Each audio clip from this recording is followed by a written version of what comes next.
Hi guys, this is Zach from Watches on You, and today I'm going to be taking a look at the IWC Tribute to Paul Weber Edition 150 Years. So, first of all, I'm not exactly sure if it's Paul Weber or Paul Weber. I'm going to say Paul Weber for the purpose of this review.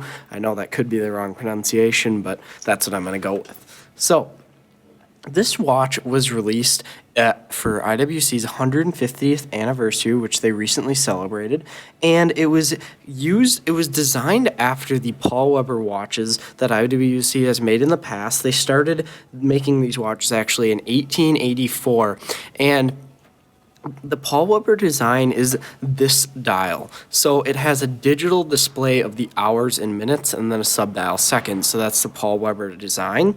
So IWC for their 150th anniversary, because this was such an interesting design and a technological feat as well, due to the increased kind of the more complex movement needed to run a digitally designed automatic watch, or actually, sorry, mechanical watch. This isn't automatic. Is just it's a lot harder to make a movement like that. So it was really a big feat back in 1884, and they thought that it'd be a great thing to bring back as a limited edition timepiece for their 150th anniversary. So speaking to that limited edition fact about this timepiece is this watch is limited to 500 pieces, which in the watch world is very few actually. I know Omega does some limited editions and it's multiple thousands of pieces. This is only 500 watches for the entire world, so that's a very it actually is a very limited number of these timepieces, and that's for the stainless steel and blue dial configuration. There are, I believe, 2 other configurations of a wristwatch and 1 other of a pocket watch. And this watch, so right now I'm going to go over the case. So as I said, the case on this timepiece is stainless steel, which, being that this watch is $23,100, this watch, I think gold would have been a little bit nicer to see, but it has kind of the limited edition aspect of everything. And the gold models, they do have them, they're just quite a bit more expensive, and so that kind of makes up for it, the fact that this watch is so special. But the case is 45 millimeters in diameter, and it's 12 millimeters thick, so it is a hefty case. This is not a small watch, and that's kind of also, though, that's kind of part of the tribute, as the original watches were quite large, and I believe they were pocket watches, so they were really all pocket watches, and pocket watches are going to be much larger than wristwatches. So they kind of gave it this kind of converted pocket watch look with the lugs that are simple, kind of, I guess, pegs that stick out of the case. It really makes this watch look almost like a converted pocket watch, which is what they think they were going for to make it a more apt tribute timepiece. So the 45 millimeter case size is large by modern standards, but judging that it's a pocket watch kind of style, that actually isn't too bad, and that's about, could possibly even be a little bit smaller than the original. So that's not too bad, but it is large. So if you have a small wrist, that's one thing to consider, and I'll be doing a wrist shot later on in the video so you can really see what it looks like.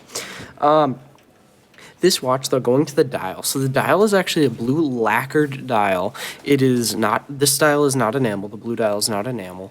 And this blue is just an absolutely beautiful tone. It's a little bit more purplish on the camera than it is in real life. And it just looks absolutely fantastic, though. It is really amazing. It's not matte. It is a reflective dial. And it just, again, it's one of the most beautiful blue dials I have ever seen. It is really, really nice, and it's very special. There are not a lot of watches that have dials as beautiful as this. So as I said, though, you can obviously see that this has a digital time display, the hours at the top, the minutes in the center, sub-dial seconds near where 6 o'clock would be on a regular timepiece. So one thing that I find interesting, though, about this is that they actually label the hours and the minutes, which I guess can clear up some confusion if you're not really sure when you own this. And it's just one thing that I think is a little bit interesting that they decided to do, but I think it, again, harkens back to the whole aspect of this being a traditional tribute timepiece. So as you can see, actually, the minutes just flip there, and they flip instantly. And I noticed they are synced up with the sub-dial seconds. So this is a brand new watch. So I think IWC may have actually synced the minutes and the seconds up at the factory. I'm not 100% sure if they did, or if that was set after the watch, but that would be very impressive. And this one at least is synced up with the seconds and the minutes, which is a cool thing to see that IWC did, and I believe IWC did that at the factory. So one other thing I'd like to take note of is that the font choice for the hours and minutes is even fantastic. As you can see, it kind of has an Art Deco kind of style, which again is kind of part of the tribute, and I think it just looks very, very cool. I like that how they chose to do it in like Art Deco vintage style font. So now let's go around to the back and look at the movement that powers this timepiece. So this watch features a IWC caliber 94200. It's an in-house IWC manufactured movement, and again, I'd hope because it's such a special watch, and it definitely is an in-house movement. So this watch, they actually say, has 290 components, and for a simple minutes, seconds, hours timepiece, that's very complicated, and that's just to get the very interesting complication of a digital time. So the movement is finished absolutely fantastically. Excuse the little bit of haziness that is the sticker on the case back, as this is still a brand new timepiece. But the perlage is or the Côte de Genève is all over the top. There's perlage underneath. This is finished absolutely stunningly. It looks absolutely fantastic. And you can see that there are chamfered edges on this. I mean, they did a really good job finishing this movement.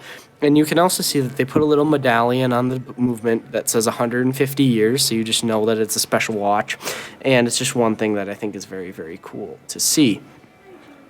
So, and actually one thing I didn't mention about this movement does have a 60-hour power reserve, which I think is absolutely fantastic, well over 2 days, which is generally the mark where I say that's a great power reserve. So that's a good job, IWC, for doing that. So now let's move on to the description of the strap, clasp, and then the wrist shot. So the strap on this timepiece is a typical IWC alligator strap, extremely high quality. I think IWC straps are absolutely amazing. They're very, very well done, very well finished. I love their straps, their leather straps. So the deployment clasp is great as well, and it has a little bit of a different design than a lot of the other IWC clasps. A lot of other IWC deployment clasps have the kind of more sharp edges on them and different finishing. This one, they went with a more kind of classic style of finishing for this, just all polished. Now, the one thing I will say is it is kind of hard to pull, which is good in the sense that you're not really going to have to worry about it coming undone accidentally, but that is one thing where it can be a little bit hard to open sometimes. So now let's do a wrist shot. So I'm just going to take one of my gloves off here. So on the wrist, excuse me, I just got to bring that strap around. So on the wrist, this watch, as you can see right away, it's very, very large. And also one thing I will say is that the hours and minutes wearing this watch, it looks a little bit different than if you see it in person. So I'd say if you're thinking about purchasing this timepiece, definitely try it on in person, as the digital kind of display that this watch has wouldn't necessarily be for everyone, as it is a very unique design. But you can see it is large. So if you have a small wrist, this watch is going to be quite big on you. It's quite big on me. I like smaller watches generally towards the 40 millimeter mark. I have about a 7.5 inch wrist, maybe a little bit larger, I'd say, than that, but about 7.5 inches. I think though it does look absolutely fantastic. It's definitely going to get noticed, and you're definitely going to get questions because it's such a unique looking timepiece and such a special watch in general, being that it is a tribute limited edition. So it is very comfortable on the wrist. The strap is absolutely great. The clasp is done very nicely, and there's definitely no wearability, problems with this timepiece, besides its large size for people that have smaller wrists. So overall, this timepiece comes at a price of $23,100. Now, being that this watch does have a stainless steel case, it's not an enamel dial, I think that price can be seen as a little bit steep because it doesn't have some of the, features that people more look towards when they're starting to spend over $20,000. Now, this watch, though, I don't think it's a terrible value, as it is only limited to 500 pieces, which is very limited in the watch world. It also has a very special significance and an extremely unique styling that you really don't get with any other watch. So this is really the only watch that kind of has styling like this still. So I think that if you're looking for a watch like this is great. It's really unparalleled in its design. I just think on some of the features, I wish they would have done gold or at least brought the gold models down a little bit closer to the steel model. But that's not really a huge problem due to the fact that this watch is so special that price is still definitely justified well enough. So this watch was provided to us by JB Hudson Jewelers for the purposes of this review. It is available at JB Hudson Jewelers, so you can, if you'd like to inquire to them, I will be leaving a link in the description where you can inquire more about this watch and contact them if you're interested in it. I'll also be leaving a link to our channel Amazon store where you can find some of our favorite straps, strap tools, and accessories for watches, and those are just Amazon links, so the price is going to be the same, but it does provide our channel with a little bit of commission so that it supports the channel a bit. So make sure to check that out as well. Thank you guys for watching. Remember to like, subscribe, and share, and remember when you share, click that notification bell so you're notified whenever we post a video. Thank you.